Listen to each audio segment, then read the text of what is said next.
ओफो, एक तो इतने महंगे रिचार्ज हो गए हैं, ऊपर से ये नेट।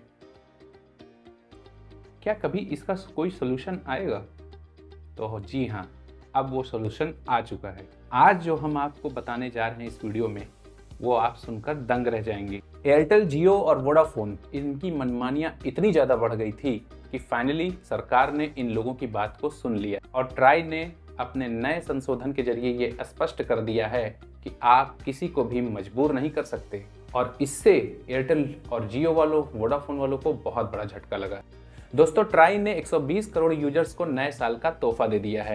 तो दोस्तों, आज के वीडियो में हम आपको यही सब बताने वाले हैं। तो चलिए शुरू करते हैं आज का video. Hi friends, this is ABJ and you are watching YouTube channel ABJ extreme.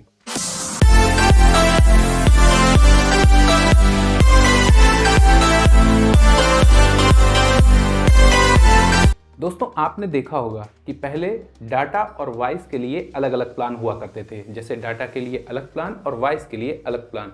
लेकिन जियो, एयरटेल और वोडाफोन जैसी कंपनियों ने इन सभी प्लान को एक करके सभी के लिए मैंडेटरी कर दिया, यानी अनिवार्य कर दिया। द टाइम्स ऑफ इंडिया की रिपोर्ट के अनुसार, आप देख रहे होंगे स्लाइड पे मैंने लगा दिया है कि 15 करोड़ से ज़्यादा यूजर्स अभी भी कीपैड वाला फ़ोन यूज़ करते हैं। और ये अपने आप में एक बहुत ही आश्चर्य वाली बात है। इसी बात को ट्राई ने भी माना कि जब 15 करोड़ यूजर्स देश में कीपैड फ़ोन चला रहे हैं, यानी फीचर्स फ़ोन का यूज़ कर रहे हैं, तो फिर उन्हें डाटा की आवश्यकता ही नहीं है। फिर उनके साथ इतना जबरन व्यवहार क्यों?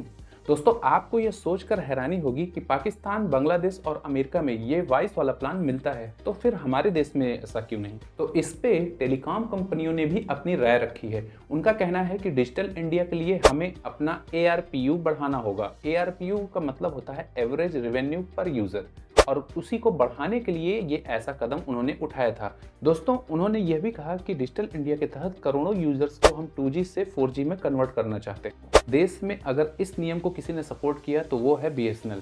BSNL ने ही इसको सपोर्ट किया है। लेकिन दोस्तों, दुर्भाग्य की बात यह है अपने देश की कि BSNL आज तक अपने आप को 4G में ऑपरेट ही नहीं कर पाए, जबकि दुनिया के कई देश 5G और 6G की बात कर रहे हैं और अपने देश में BSNL की ये हालत है। इस वजह से BSNL को अपना देखना भी चाहिए कि यहाँ पर कहाँ पर अब काम करने की ज़रूरत है। दोस्तों, जुलाई में निजी टेलीकॉम कंपनियों द्वारा रिचार्ज प्लान को महंगा करने के बाद जो लोग 2 सिम रखते थे, उनको एक सिम को एक्टिवेट करने के लिए बहुत महंगे रिचार्ज करने पड़ते थे। इसी बात को ट्राई ने समझा और उन यूजर्स के लिए उन्होंने अलग अलग प्लान को कर दिया है, जिसमें वॉइस, SMS का अलग और डाटा का अलग प्लान रहेगा और ये सस्ते भी रहेंगे। इसके तहत अब एयरटेल, जियो, वोडाफोन और BSNL को ट्राई की इस गाइडलाइन को फॉलो करना पड़ेगा।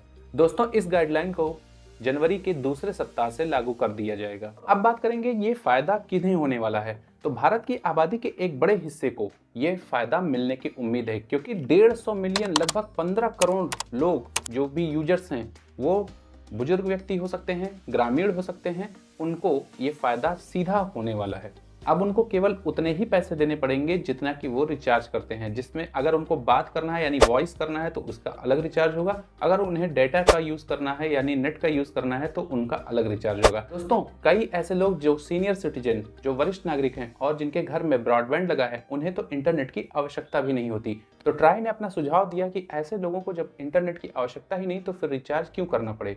इसीलिए उनके लिए अब सस्ता प्लान लॉन्च होने वाला है।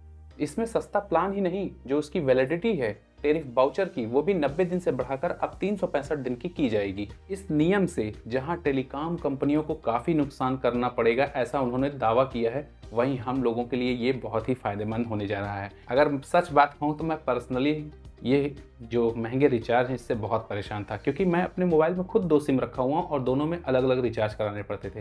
तो दोस्तों, आज का वीडियो आपको कैसा लगा कमेंट में करके ज़रूर बताइएगा। हमारे आगे आने वाले नेक्स्ट वीडियो के लिए थोड़ा सा करिए इंतजार। तब तक के लिए नमस्कार।